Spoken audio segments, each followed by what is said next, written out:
Not gonna lie, for a split second I thought I was watching AEW Double or Nothing, given we see endless poker chips for that show. Freaked me out for a second, then I remember we are in Las Vegas for SummerSlam. Boy, this is an epileptic's nightmare for sure. WWE should really consider not doing all those crazy flashes for the safety of those with epilepsy, just in case. Just in case, before you start blowing me up with hate. There's no bigger opportunity. Holy shit, did WWE resurrect Yondu from the dead to perform the intro to SummerSlam? Somebody get Chris Pratt on the phone. Star-Lord's daddy is alive! Goldberg gets a WWE title match again? Good lord, I get that he's a major draw and gets major crowd reactions every time he shows up, but this is getting out of hand big time. Here are 5 sins. Despite the fact that Sasha Banks was legitimately unable to compete tonight, WWE continued to hype up her match with Bianca Belair, probably just so the stands would keep quiet with the hatred until after it's too late. Boy, that was a big mistake on WWE's part. I just need to pin you. 1, 2, 3. John Cena is obsessed with pinning Roman Reigns, yet several times in their actual title match he applies submission holds. Really shouldn't build up your feud based off of 1, 2, 3 since submissions are also valid. Stage is set. Cardi B. Allegiant Stadium is a major location for SummerSlam, yet we got no pyrotechnics for the entire night because... issues. You thought I was going to say reasons, right? Well, as it turns out, there were a lot of fuck-ups in the stadium tonight, and I'm not just talking about booking decisions. Joseph, is that Riddle right there? Jimmy Smith shockingly doesn't know who Riddle is despite being a commentator for Raw the last 3 months. Aw man, I was so hoping that Randy Orton would appear riding his own scooter just like Riddle. Oh well, maybe someday. But come on, you know I can't resist removing a sin for the tag team of RK Bro given they are absolutely hilarious and got a fantastic bromance. One of the best things going on Raw, which unfortunately is not saying much. Honestly, I'm getting Royal Rumble vibes off this entranceway, entering through the dugouts of the field and got a curved ramp. Though quite a bit of the stadium was not used for the night, so why don't we have a big-time stage set up, or at least a larger version of the current Raw and SmackDown stage? WWE continues to be a dick to the television audience by putting in a shitload of birds obstructing the view of Riddle kicking off his flip-flops. Previously already on WWE, I guess with a 4-hour show we want to get these sins over with so we can get to the good ones later. Randy let's wrestle naked sign. May want to keep your distance from this guy and not because we're in a pandemic. Whoa, AJ, say fuck all you want, but you owe Jimmy Smith another TV monitor since you just busted his. Having Riddle in the corner. Oh, teamwork! I agree, Jimmy. This was good teamwork on the part of Omos and AJ Styles. Starting off good tonight. Here's to hoping it keeps up. Riddle. AJ Styles is probably just too excited to watch Goldberg compete tonight, so he told Randy Orton, "You're next!" Is still on his feet somehow! Here's another sin removal. It's been quite a long time since we last seen AJ Styles perform that moonsault into the Scorpion Death Drop, and on the outside too makes it more painful. But out at 2! Full of trucks. Hell of an example of RKO out of nowhere. This match was a lot shorter than I expected, but it was well paced throughout, and to see RK Bro win the Raw Tag Team titles is exciting. I guarantee everybody has asked this question, but how the hell does Eva Marie have a match tonight at SummerSlam whereas a lot of other major stars are sitting on the sidelines? Also, if you cut this match off the card, we could still have the show reach the intended 4-hour mark. Cutting this saves us about 10 minutes, which we could add to other matches that were seemingly cut short for time. Alright, this is a sign I'll take a sin off for. Eva Marie is worse than an airport tuna sandwich is hilarious, even though I've never tasted a tuna sandwich at an airport. Judging by the sign, I probably should not anyway. Man, I feel bad for the amount of fans this giant Lily statue crushed to death with her legs. How many funerals are we hosting for those killed by Lily? Alexa Bliss waves to Lily despite the fact that she's literally holding her. She must be that crazy, I guess. Well. What? Oh, you've got to be kidding me. Keep it calm, Christian. This match is only 4 minutes. You can do this. Don't worry, Alexa. I'm excited about the guy we watched show up on AEW last night, too. Hope you didn't get in trouble for doing that. No one cares what's trending. Whoa! Yep, at this big giant stadium recently opened in Las Vegas, we gotta resort to watching a not-so-talented Eva Marie slapping a doll at the biggest wrestling event of the summer. Still better than watching a Raiders game, though. Oh! Shouldn't Eva Marie technically be disqualified for whacking Alexa Bliss with Lily? That doll is still an illegal object, so why isn't Alexa the winner via disqualification? Here are 10 cents because I don't even know what the fuck is going on anymore. If you look here, Eva Marie's shoulder was off the mat throughout this entire pinfall. I bet the referee knew this, but ignored it because even he didn't give a shit about this match and wanted to get the hell out of here fast. Cool to see Doudrop get her semi-redemption over Eva Marie by announcing her as the loser of the match, but I never cared for this entire pair. So add us in and let's move on to something cool. Back to the WWF. Wait, who are you again? WWE shows Sheamus' Titantron before switching over to the SummerSlam graphics. I guess his theme song is replacing that garbage Cardi B song. Watch me get a lot of hate for saying that. Cool as this United States title match is, I wish the hype was a little better, since Damian Priest spent the entire build-up with matches against The Miz and John Morrison, all the way back to February. That Priest the wrong way. He says, Sheamus, knowing how much Damian Priest would love to rip off his protective face mask, hits a single shoulder tackle and turns his back on his opponent. What an idiot.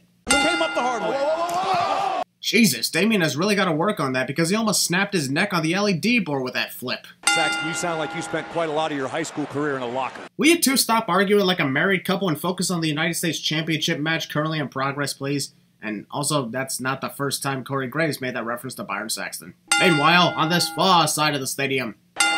Taking his... Sorry, Sheamus, but that taunt only worked when you had that spiky mohawk hairstyle, not your original. He ain't worthy of United States champion! Says the guy who's not even from the United States himself. Also, Sheamus continues to taunt the entire crowd and do everything except focus on retaining the United States title, which is ultimately why Damian Priest wins it. I'm surprised Priest is on the top rope right now. Byron Saxton has somehow missed out on Damian Priest's entire run in NXT, where he was on the top rope quite a bit. Who do you think you are, fella? Monologuing is a villain's greatest weakness, and Sheamus, who has been a villain nearly his entire career in WWE, should know that by now. And somehow he doesn't. I get it. Ow! I'm just saying, a brogue knee, especially one that connected with a flying Damian's face in midair, would have easily knocked him out and finished the match. More than a brogue kick ever would. It doesn't look realistic that Sheamus didn't win right there, given the brutality of that knee. To all who have said that Damian Priest has been wasted, I always said to give it time and something will turn up. And look what happened. Damian wins his first major singles title on the big stage of SummerSlam against one of the all-time greats in WWE history. Exactly 1 year to the day he won the NXT North American Championship at TakeOver 30. Well deserved. What are the odds that the release date for WWE 2K22 was delayed due to the never-ending list of wrestlers who were scheduled to be part of the video game but got fired from WWE over the last few months? CGI biplanes. And then Dominic Mysterio suddenly delivers an electric chair to Rey Mysterio, turning heel and starting their WrestleMania 38 feud. Now sends Jay out. Something tells me that Jimmy Uso was supposed to be standing up outside the ring when Dominic Mysterio sent Jey Uso sailing over the top rope. Someone clearly fucked up here. Well, thanks for stating the obvious, Jay. I'm pretty sure Dominic already knew that unless there was part of him believing Eddie Guerrero was still possibly his father. Okay, how many matches tonight are we going to see the bad guy taunting the crowd for like 75% of the match? May have to consider a bonus run if it gets too out of hand. Dominic counted over. Either Jey Uso leaped too early for the suplex, or Dominic Mysterio landed from his own suplex too late. Decide amongst yourselves, folks. I don't have the time.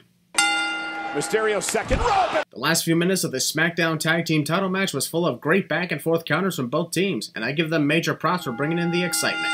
Team by the Usos. I'm surprised the Usos didn't suddenly collapse and yell out in pain after they superkicked their own feet, missing Rey Mysterio completely. That looked like it hurt badly. First-time national champion. Tiffany Haddish referring to the United States Championship as the National Championship. Guarantees she just gave WWE the idea of retiring the United States title and bringing in the national title just so it wouldn't make Tiffany look stupid in her guest appearance. For all the haters out there that think that this is not the land of opportunity. WWE roasting the whiny crybabies of the internet wrestling community so easily. You love to see it. Now this is a wrestling guy from NY who actually knows what he's saying. I love Rick Boogs any day, and it's awesome that King Nakamura is the new Intercontinental Champion. However, Shinsuke is not scheduled to compete tonight, and this is just to kill a couple minutes of time. Seriously, I don't get this. Sasha Banks is not clear to compete tonight, and yet we're still going ahead with hyping up her match with Bianca Belair. WWE should have just been flat out honest with the fans about this if they knew the match wasn't going to happen for an entire week. Then make us guess who Bianca's potential new opponent will be for the next 7 days. It's that easy! Fuck! Sasha Banks is unable to compete. Now you tell us? Here are 20 sins, you stupid dumbass. Not you, Greg Hamilton. You're merely the messenger. Why did we just bring out Becky Lynch immediately? If she was always going to be the one facing Bianca Belair in place of Sasha Banks, why the whole thing with Carmella? None of this is making any sense. But until then... Bianca Belair really needs to work on her promo skills because she hesitates in between sentences for like 10 to 15 seconds at a time. We're reaching the Rock levels of stalling. Boy, we surely miss Becky Lynch. Booking decisions may be questionable coming up here, but it's always great to see the man. Welcome back, Becky Lynch. The man is back. Look at this right here. Here is the evidence as to why Bianca Belair was crushed by Becky Lynch. She was fangirling the entire time and took her eyes completely off the ball. As a result, Becky took advantage and put her down. It's okay to dislike the booking decision, but the answer as to how it happened was right there in front of you the entire time. Welcome back, Becky, but couldn't this at least have been longer than 30 seconds? Like, maybe 10 minutes? I really think there should have been at least 10 minutes. Also, given that Charlotte Flair wins the Raw Women's title coming up later and has been trashing Becky Lynch the last month, wouldn't it have made a lot more sense for Becky to show up after Charlotte wins her match? Especially since it was the Raw Women's Championship that Becky was forced to surrender when she got pregnant. Don't you dare piss me off as much as you did in 2018. I may not have used it in a long time, but I still got the Sinfinity Gauntlet on standby ready to use it if I need to. Apparently, since there are no pyrotechnics tonight, Drew McIntyre can't plunge a sword into the ground. What a shame. Also, to be honest, this was another match that really did not need to happen tonight, especially since it was so short and over before we got a chance to settle in. How big you are, no matter how bad. Jinder Mahal escapes outside the ring because he heard Drew McIntyre begin his countdown for the Claymore kick, yet he still falls for the same thing just minutes later. Begging for mercy, and can we please just get this match over with? The interest rate in this match is dropping rapidly. Jinder actually took credit for Drew McIntyre's WWE champion. Jinder Mahal trying to take credit for Drew McIntyre defeating Brock Lesnar at WrestleMania 36 when Jinder himself has never faced Brock at all. Was close, but still never did. Also, wasn't Jinder Mahal injured when Drew McIntyre was lobbying for the WWE Championship last year at the Performance Center? How the hell does the logic make sense for Jinder to assume the credit? And that is it! Oh, okay. Thanks for the months of lackluster build-up to a quick and easy defeat in a lackluster match. Time well spent, Drew. Obviously that sword is not real, but couldn't Drew have at least connected it with someone? Because this is literally the same thing we see on Monday Night Raw. Drew arms himself with a sword, looks to swing it at Jinder Mahal, Shanky, and Veer. The three of them escape before they're hit, and Drew poses with the sword to end it. Literally a copy and paste moment at SummerSlam. Comic strip video package. Nikki, I've had it up to here with your superhero crap. Correction, Charlotte. You have had it up to here with Nikki ASH and her almost a superhero crap. You gotta remember to emphasize the almost part. Something that continuously irritates me about tonight is why are the champions always entering first with the challengers entering last? Like, stop doing that all the time. It makes no sense for the challengers to be introduced after the champions of professional wrestling, no matter who they are. Also, about 10 minutes worth of entrances for 3 wrestlers. Maybe they shouldn't have SummerSlam in these big stadiums with long-ass walkways to the ring if the wrestlers are going to take this long. Probably a perfect time to use the bathroom since the match will take a while to start. Rhea Ripley either intentionally or unintentionally shaking her ass in Nikki ASH's direction. Probably a kiss my ass moment. Charlotte Flair being the champion is inevitable. Ah, get it? Because Charlotte Flair is wearing Thanos-inspired robes with the Infinity Stones added to the top of it. Really poor joke, Corey. Also, thank God it was Corey Graves who declared Charlotte Flair to be inevitable, because if Charlotte said it herself, she would have lost the night. With that one shove at the start, there's WWE showing that they did not have faith in Nikki ASH to pull off anything good in this match. What are the odds that Nikki's only in this match so fans wouldn't have to throw fits about yet another Charlotte versus Rhea title match on pay-per-view? Charlotte Flair is freaking fresh and suffered little to no offense from either competitor, yet Nikki is wasting time posing on the ropes. She's just asking for Charlotte to counter. Charlotte was already starting to fall before Nikki could connect with a crossbody. I guess this camera shot shows that Charlotte Flair cannot resist grabbing onto Nikki's ASS. Okay, I'll sit myself out, sorry. As much as Nikki's title reign was sadly disappointing, I will remove a sin for that awesome counter to the Riptide. Serious question, is Charlotte Flair intentionally trying to make her opponents look bad by reacting to their moves before they're even connected? Because that's what it's looking like in the early goings of the Raw Women's Championship match. Oh god, that was just horrible. Thrown against the ropes, only for both women to stop what they're doing in confusion before Charlotte lifts Nikki up for a slam. Well damn, thank god it's only the constant title wins that piss us off, because Charlotte Flair is a great wrestler. That double suplex counter into the double DDT was well done. It's always amazing whenever Charlotte performs the corkscrew moonsault. Glad she saves it for big-time events like SummerSlam, and thank God neither Rhea Ripley nor Nikki ASH was injured, judging by how close they were to the barricade corner. When Jimmy Smith yells "That's it" in the background, you can clearly tell that even he is fed up with Charlotte Flair constantly winning championships. What is the point of this? Charlotte wins a title, quickly loses it, only to win it back? Please don't tell me we've re-entered Hot Potato Land from 2016 when Charlotte and Sasha Banks traded 7 title reigns in 4 months. Before we get started on Edge vs Seth Rollins, they deserve a round of applause for a great build-up to this dream match dating all the way back to December 2014. SummerSlam is sponsored by Skip! This scene would have been 10 times cooler if Gangrel was actually with Edge, plus it feels a little strange without Christian by his side in a Brood entrance. But goddamn, I'm removing another 5 sins because the frightening theme of the Brood gave me chills and it's got one of the sickest beats in all of professional wrestling themes. Edge has a 10-pack currently. Thanks, Pat. Edge's abs are totally relevant in preventing Seth Rollins from attacking his neck. Indeed. Obviously, we want to protect Edge as much as possible so that we don't risk another legitimate injury to his neck, but that slow shot into the ring post made it a little too obvious. Seth Rollins underestimating Edge is the biggest mistake he could make in this match given Edge's large history of being the ultimate opportunist. 2021 is no different and Seth somehow doesn't realize it. 5-star frog splash! Sorry, Pat, cool as you are on commentary, the Rob Van Dam reference didn't really work since Seth Rollins' frog splash was nowhere near as 5-star as RVD's. Try again. Is Edge a high flyer? Not at all. Yeah, because we totally have never seen Edge deliver any sort of high-flying maneuver in his entire career. Look at this! Glam slam! Out of all the things I expected to see in this match, a fantastic tribute to Edge's wife Beth Phoenix was not on the list. That was a picture-perfect glam slam. And now driving first! Look! Yeah, no. That slam into the LED board was nowhere near powerful enough to switch it off. How come the LED ring posts haven't shut off yet after the many times they've been attacked? Looking for a spear! Oh, and he... Winner of SummerSlam 2021 to bring you Money in the Bank 2016, but without the arms being hooked, this was in no way an effective pedigree. Rollins went for the... Seth Rollins attempts to hit the Phoenix Splash and his opponent always moves out of the way cliche. I'm sorry, but that was the perfect time to end the match. Not to mention Seth kicking out of the spear after everything these two have been through in the last 20 minutes really downgrades the effectiveness of the move. There are a few times kicking out of a finisher would be worth a shocking moment. This is not one of them. Doesn't that technically mean Seth Rollins tapped out since his hand is literally tapping the mat multiple times at once? No disrespect, but WWE is going overboard on the stadium shows. WrestleMania, obviously the right choice. The occasional SummerSlam and/or Royal Rumble, those are special attractions.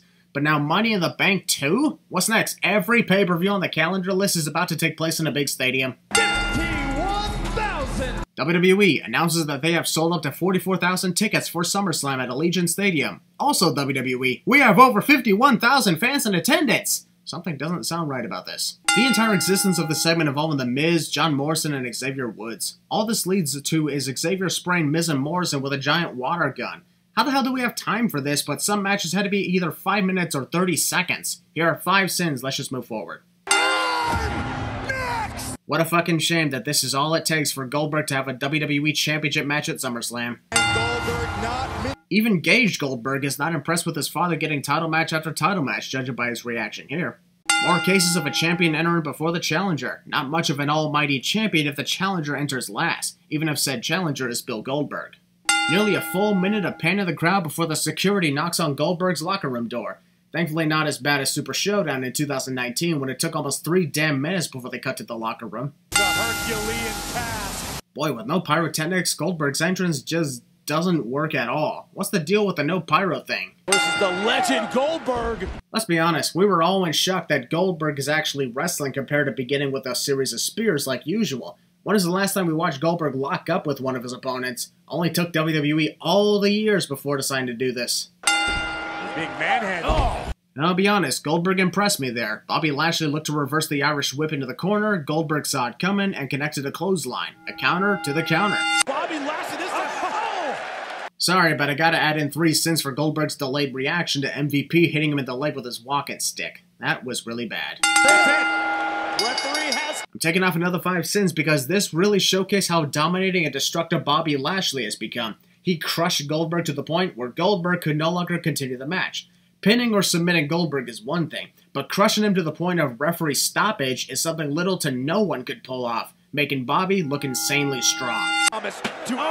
Post-match assault. 15-year-old Gage Goldberg took the full force of Bobby Lashley's hurt lock, and that takes balls. Jesus, that was scary. Props to the kid for going through with this. I'm gonna kill you! But I may have to wait until 2022 to accomplish this, because my contract only allows me to wrestle twice a year, and this was my second match of 2021. But I will kill you in at least 5 months from now, or possibly in October if I get an extra paycheck to go overseas. Roman Reigns versus John Cena. The head of the table versus the guy who built the table Roman sits upon. Now that's what this storyline should have been about. This dream match sells itself because of who's in it, yet sadly the build-up absolutely lacked. It's like missionary position. Roman Reigns apparently hates the missionary position, Or I'm leaving WWE. which as a result relieves all stress about whether or not tonight is the night Roman Reigns gets dethroned as the Universal Champion. The build-up lacked, but was starting to pick up good, up until that declaration. John Cena had a new shirt made with his 16 world title wins, but not a potential 17th, knowing full well that he is not winning this match. Imagine how awkward it would look for fans to wear that shirt with the Universal title added to the list. Reigns 6'3", 265. Commentator states the height and weight of both wrestlers in the ring during a high-profile match at the start cliche. Also, the first few minutes of this match is John Cena listening to the crowd while Roman Reigns stands around, clearly as annoyed with this as I am. And again, a right drops. Yep, no matter what the year is, no matter who the opponent is, one thing that never changes is that it's time for John Cena to take his traditional beatdown for the next 15 to 20 minutes! This usually lasts at least 10! Holy shit! The champion, they're trying to steal one. Commentator stupidly refers to a roll-up as stealing the victory cliche, and knowing how much John Cena was obsessed with roll-ups into the build-up of this match, I kinda saw that cliche coming. Big match, John snap blue suplex. Snap Blue Suplex. Funny enough, even though it was a botch from Michael Cole, that actually sounds catchy. Someone should take advantage and use that in their arsenal. I will count you out. How about instead of threatening to count out Roman Reigns, you, I don't know, actually count them out? Roman Reigns wasting all the time of the world posing with the Universal Championship just on the very case that John Cena surprises him and ends his reign. But my god, quit wasting time. Hollywood, I apologize. Even if he's wasting time, I gotta take a sin off with a hilarious apology to Hollywood and movie executives for beating up their star actor. Also indirectly a shot at The Rock himself. A five-knuckle Superman punch. Haha, fuck you. Cena with the Cena's gonna do it. And with Michael Cole yelling, Cena's gonna do it, he just jinxed John's momentum as he was closing in on the Universal Championship. Couldn't resist, could ya? Wait a minute, I thought John Cena's entire obsession about defeating Roman Reigns tonight is by pinning him 1, 2, 3. How is this supposed to pin Roman, you idiot? And now John. Oh, and a drop. What a devastating drive-by kick to the air.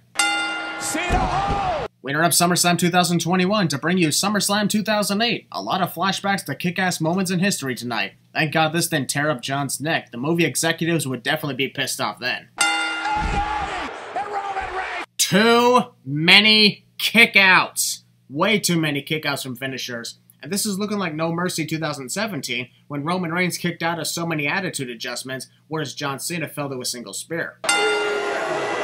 Copy Reigns' infringement, and after Roman kicked out of all your big-time moves, why would you do this? Just like WWE realized that Roman Reigns was about to commit copy site infringement with a You Can't See Me taunt and quickly play Brock Lesnar's music to prevent it. yes! Holy, say it! The reaction from the commentator sounded entirely legitimate. No cringe catchphrases, just pure emotion. Pat McAfee and Michael Cole really amped up the excitement on Brock Lesnar's sudden return to WWE. My god, what an epic moment to close out the video.